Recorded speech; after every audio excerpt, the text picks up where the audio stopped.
தூத்துக்குடி மற்றும் திருநெல்வேலி மாவட்டங்களில் பெரும் வெள்ளத்தால் சேதமடைஞ்ச சாலைகளை மறுசீரமைப்பு செய்ய 343 கோடி ரூபாய் நிதி ஒதுக்கப்பட்டு பணிகள் நடந்து கொண்டிருக்கிறது. இதுவரை உழவர்களுக்கு பயிர்க்கடன், கால்நடை பராமரிப்பு கடன், சிறு வணிகர்கள் மற்றும் சுய உதவி குழுக்களுக்கு வணிக கடன், சிறு மற்றும் நடுத்தர தொழில் நிறுவனங்களுக்கு வணிக கடன், முதலமைச்சரின் சிறப்பு சிறு வணிகர் கடன், பயிர் காப்பீட்டு திட்டத்தின் கீழ் இழப்பீடு, பயிர் சேதங்களுக்கு நிவாரணம், தோட்டக்கலை பயிர்களுக்கு நிவாரணம், சேதமடைஞ்ச மீன்பிடி விசைப்படகுகள், நாட்டுப்படகுகள், மீன்பிடி வலைகள், மீன்பிடி இயந்திரம் மற்றும் மீன் பண்ணைகளுக்கான நிவாரண தொகை என பாதிக்கப்பட்ட மக்கள் மீண்டெழ 666 கோடியே 36 லட்சம் ரூபாய் வழங்கப்பட்டிருக்கு. இந்த மழை வெள்ளத்தால் குடும்ப அட்டைகள் உள்ளிட்ட அரசு ஆவணங்களை இழந்தவர்கள் அனைவருக்கும் சிறப்பு முகாம்கள் நடத்தப்பட்டு அவையும் வழங்கப்பட்டிருக்கு. தூத்துக்குடி மற்றும் திருநெல்வேலி மாவட்டங்களில் இருக்க சிறுதொழில் நிறுவனங்கள் தங்களுடைய வணிகத்தை மீண்டும் புதுப்பிக்கும் பொருட்டு தமிழ்நாடு தொழில் முதலீட்டு கழகம் மூலமா கடன் வழங்கப்பட்டோம்னு நான் ஏற்கனவே அறிவிச்சபடி 6 விழுக்காடு சிறப்பு சலுகை வட்டி விகிதத்தில் இந்த 2 மாவட்டத்திலையும் 670 குறு சிறு மற்றும் நடுத்தர தொழில் நிறுவனங்களுக்கு 18 கோடி ரூபாய் கடன் உதவி வழங்கப்பட்டிருக்கிறது. இதனால இந்த மாவட்டங்களை சார்ந்த உப்பு உற்பத்தியாளர்கள், தீப்பெட்டி உற்பத்தியாளர்கள் உள்ளிட்ட பல்வேறு சிறுதொழில் செய்பவர் பயனடைஞ்சிருக்காங்க. இது எல்லாத்தையுமே ஒன்றிய அரசு 1 ரூபாய் கூட கொடுக்கல. இதுக்கு அதான் முக்கியம். ஒன்றிய அரசு 1 ரூபாய் கூட கொடுக்காத போதும் இது யாரு கொடுத்ததுன்னா இந்த ஸ்டாலின் உங்களுக்காக கொடுத்தது, இந்த அரசு உங்களுக்காக கொடுத்தது. இந்த அளவுக்கு அளப்பரிய நலத்திட்டங்களை நம்மோட அரசு வழங்கி இருக்கக்கூடிய இந்த சூழ்நிலையில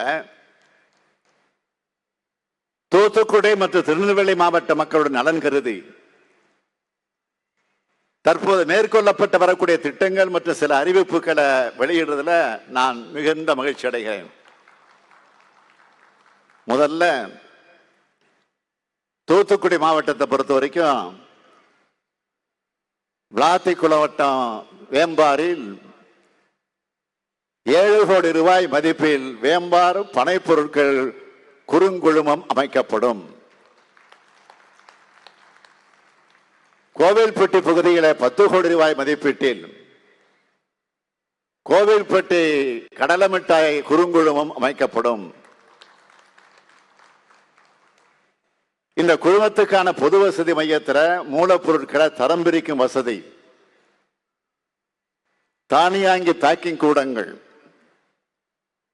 மற்றும் உற்பத்தி பொருட்களை சந்தைப்படுத்துறதுக்கான கண்காட்சி கூடம் ஆகியவை அமைக்கப்படும். தூத்துக்குடியில 5 ஏக்கர் நிலப்பரப்புல 50,000 சதுர அடியில வர்த்தக வசதிகள் மையம் சுமார் 25 கோடி ரூபாய் மதிப்பீட்டில கட்டப்படும். இதெல்லாம் தூத்துக்குடி மாவட்டத்துக்குன்னா, திருநெல்வேலி மாவட்டத்தை பொறுத்த வரைக்கும் அம்பாசமுத்திரத்துக்கு புதிய மருத்துவமனை கட்டடம், வள்ளியூர்ல மாவட்ட தலைமை மருத்துவமனை ஆகியவை அமைக்கப்படும். அம்பாசமுத்திரம் புறவழிச்சாலை பணிகள் தொடங்கி நடைபெற்று வருது. திருநெல்வேலி மருத்துவக் கல்லூரி மருத்துவமனையோடு இணைந்த கண்டியப்பேரி அரசு மருத்துவமனைகள் அந்த பணிகள் நிறைவடையக்கூடிய நிலையில் உள்ளது. அதுவும் விரைவில் திறக்கப்பட இருக்கு. மீனவ கிராமங்கள்ல தூண்டில் விளைவுகள் அமைக்க நடவடிக்கை எடுக்கப்படும். அதிக கனமழையால் பெரிய பாதிப்பை அடைஞ்சிருக்கக்கூடிய மாஞ்சோலை சாலை 5,04,00,000 மதிப்பீட்டில் புதுப்பிக்கப்படும்.